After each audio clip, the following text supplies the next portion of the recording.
Victory does not arrive from the outside. It does not come with applause, medals, or recognition. These are the shadows cast by a deeper light.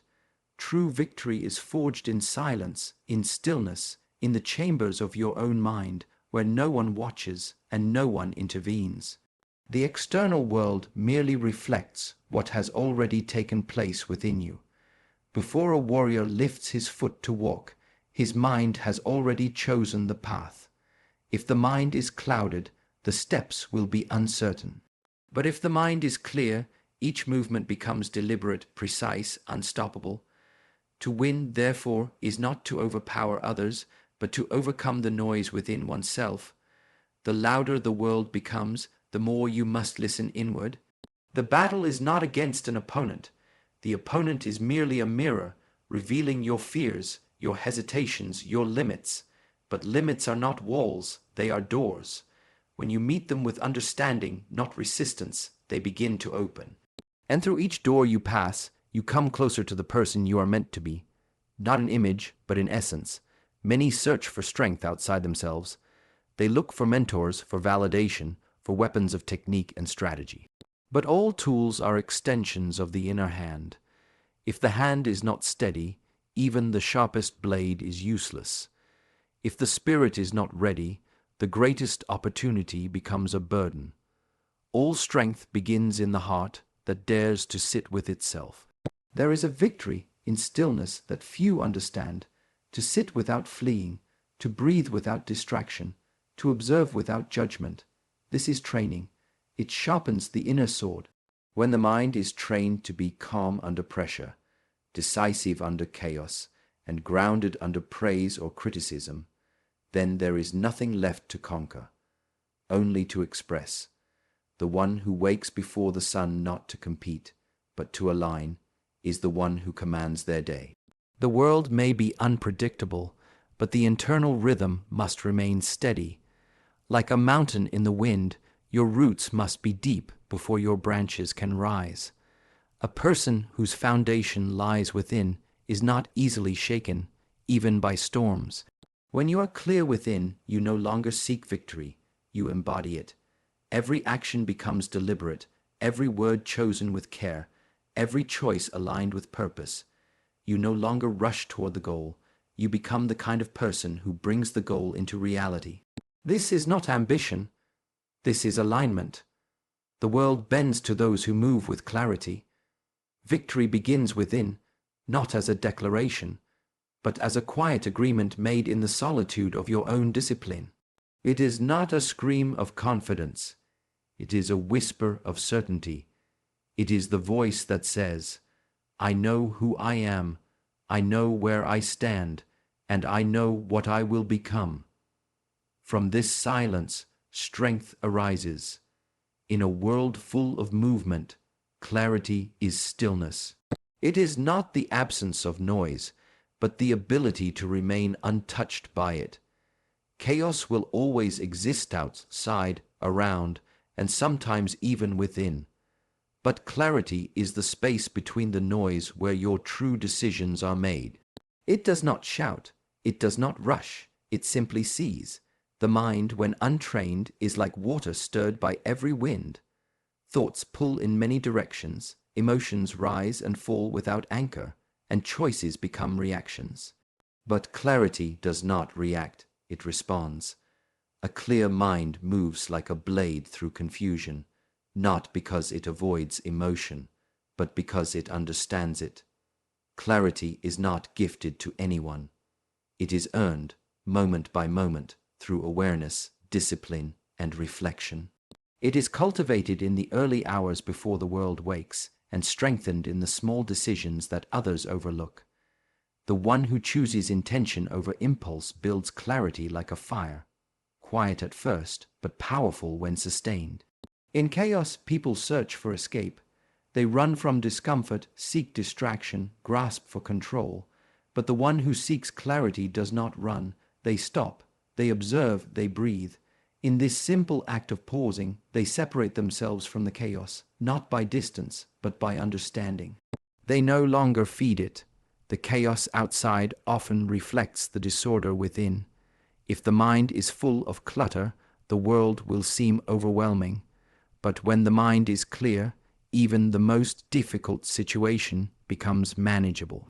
Clarity brings order not by changing the world, but by changing the lens through which the world is seen. Decisions made in chaos are like arrows shot in the dark. They may move, but they rarely land where intended. But the one who waits for clarity before acting moves with power. Their choices are few but precise. Their path may be quiet, but it is unwavering. They waste no motion, no thought, no energy. Clarity is found when one returns to the present moment. Not the past, which has already vanished, not the future, which does not yet exist, but the now, this breath, this step, this decision. When the mind is here completely, without division, the fog begins to lift. And what once seemed confusing becomes simple. To cultivate clarity is to accept responsibility for your own perception. It is to choose awareness over assumption, patience over panic, and focus over fear. It is the quiet discipline of sharpening the mind, so that when chaos appears, you are already prepared, not to fight it, but to see through it. Many seek freedom as the absence of rules, the ability to do whatever one pleases. But this is not freedom, it is indulgence. Real freedom is not the removal of limits, but the ability to choose with wisdom and act with precision. Discipline is the structure that allows freedom to take form, not a cage but a compass. The undisciplined mind is a prisoner to every craving, every distraction, every emotion that rises and falls. It becomes a servant to impulse, never leading, only following. But the disciplined mind does not chase, it observes. It does not resist for the sake of resistance, but for the sake of direction. Each act of restraint builds strength, like forging steel through pressure. Discipline begins in the smallest choices: when to rise, what to feed the body, where to place attention, how to speak.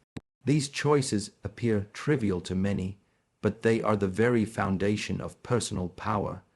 When you control your actions, you create space between stimulus and response. In that space lies true freedom, the freedom to respond, not react. Freedom without discipline is like a sword without a hand to guide it. It cuts without purpose, it moves without aim. But when the sword is guided by a steady hand, each motion becomes deliberate. Discipline steadies the hand of freedom. It brings clarity to desire, strength to purpose, and silence to chaos. Those who fear discipline often misunderstand it. They believe it to be punishment or denial. But discipline is not about rejecting joy. It is about mastering the timing and nature of joy. It is not about saying no to life, but saying yes to the right things at the right time, with the right intensity. It creates the space for deeper fulfillment. A disciplined life is not one of constant strain. It is a life of rhythm and order. Just as the body aligns through breath and movement, the mind aligns through commitment and practice. Each repetition, each routine, each act of intention carves a path through confusion. This path becomes the ground upon which freedom can walk steadily. Discipline reveals what is essential. It strips away the unnecessary, the wasteful, the shallow. What remains is the core, the mission, the truth, the self. This self, undistracted and unwavering, moves through life without being pulled in 1,000 directions. It moves with freedom, not because nothing is pulling, but because it no longer sways. To become disciplined is not to become rigid. It is to become rooted, like the bamboo, strong yet flexible, grounded yet rising. Discipline trains the mind to bend without breaking, to endure without closing. In this strength, there is softness. In this structure, there is peace.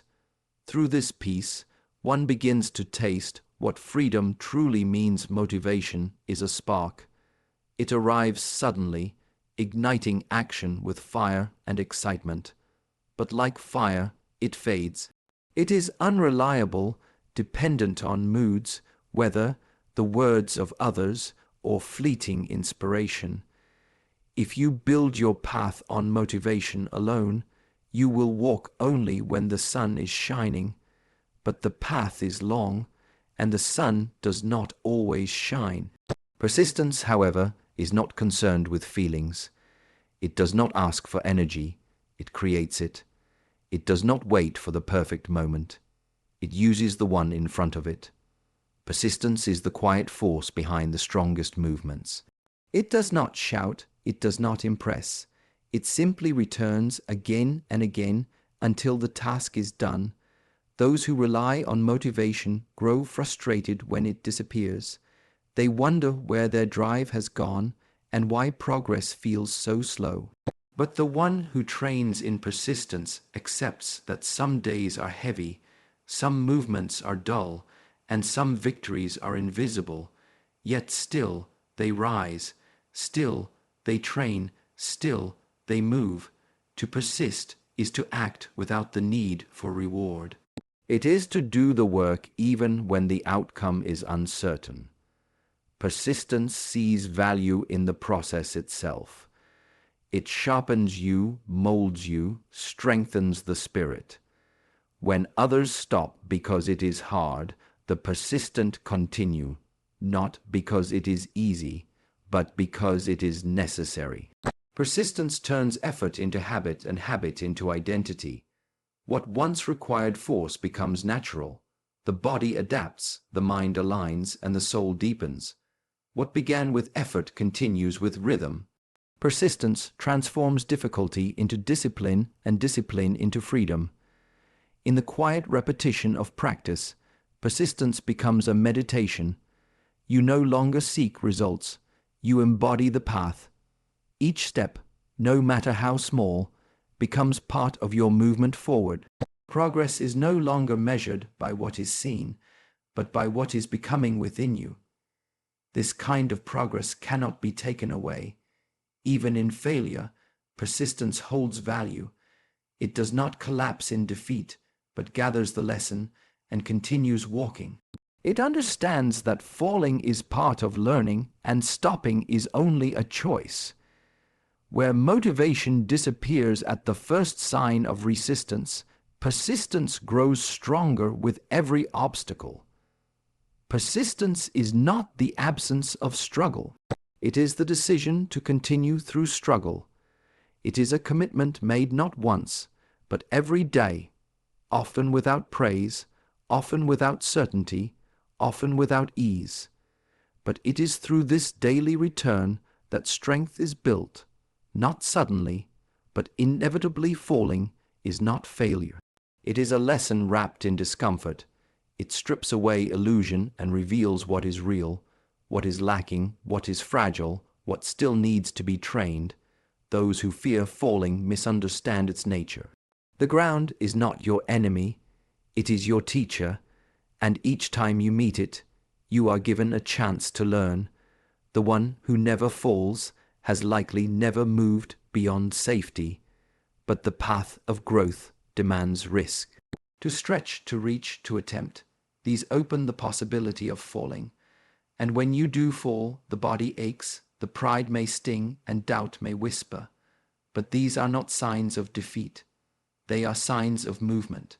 Falling reveals the edges of your current ability. It shows you the boundary between what you know and what you must still master. It is not the end of progress, but the beginning of deeper understanding. Those who welcome the fall with humility rise with greater awareness and stronger intention.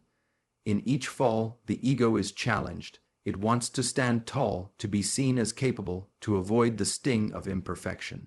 But mastery does not grow from image, it grows from substance, and substance is built when the ego is humbled, when pride is softened, and when the student within is allowed to remain open. There is no shame in falling.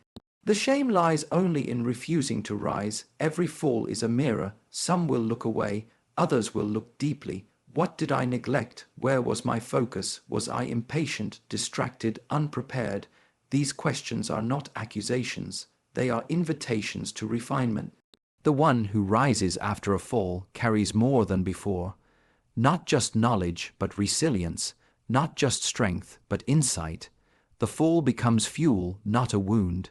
It strengthens the will, sharpens the discipline, and deepens the commitment to continue. In this way, falling is transformed from loss into power. Falling also trains the mind to remain calm in crisis. The body hits the ground, but the mind does not need to collapse. It breathes, it reflects, it regathers. This is a powerful skill, the ability to fall with awareness and rise with purpose. Few practice it consciously, but those who do are rarely broken. To walk a path of growth is to accept falling as part of the journey, not as a setback, but as a checkpoint. Each one asks a question. Will you stop here, or will you rise against? Smarter, steadier, more resolved than before. Winning is not first declared in front of others. It is decided in silence, long before the result is visible. It is not loud. It does not seek attention. It takes form in the private corners of the mind, where no eyes are watching and no one is listening. In this space, a quiet vow is made, to continue, to endure, to rise. The true decision to win is made without celebration. It happens on ordinary days, during moments of fatigue, when the easier path is to rest or to retreat. But something within remains unmoved. This is not motivation, it is not excitement. It is a still, calm resolve that does not need validation. Many think that winning begins at the starting line, but the one who has already chosen to win does not wait for the signal. Their preparation began long ago.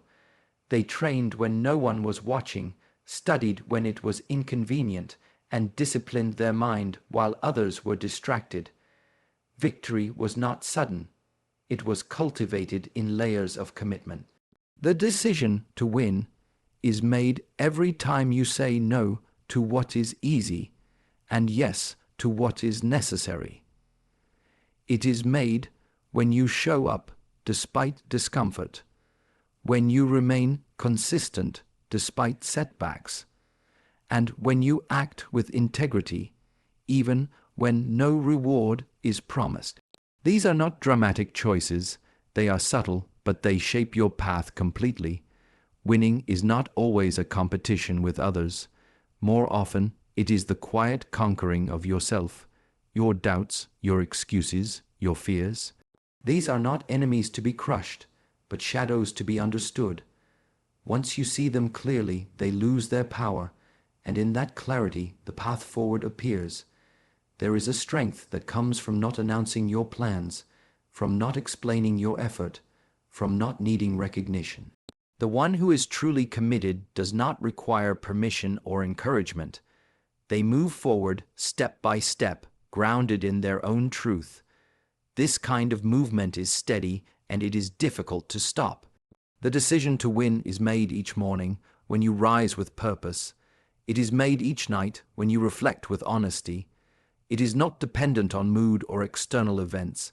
It is built into your character, expressed in your choices, and reflected in your presence. You carry it with you quietly, but it shapes everything around you. While others are waiting for the perfect time, the one who has already decided is becoming the person who is ready. The world may not notice, but that is not the goal. The victory is already unfolding, not in a single moment, but in the accumulation of silent, deliberate decisions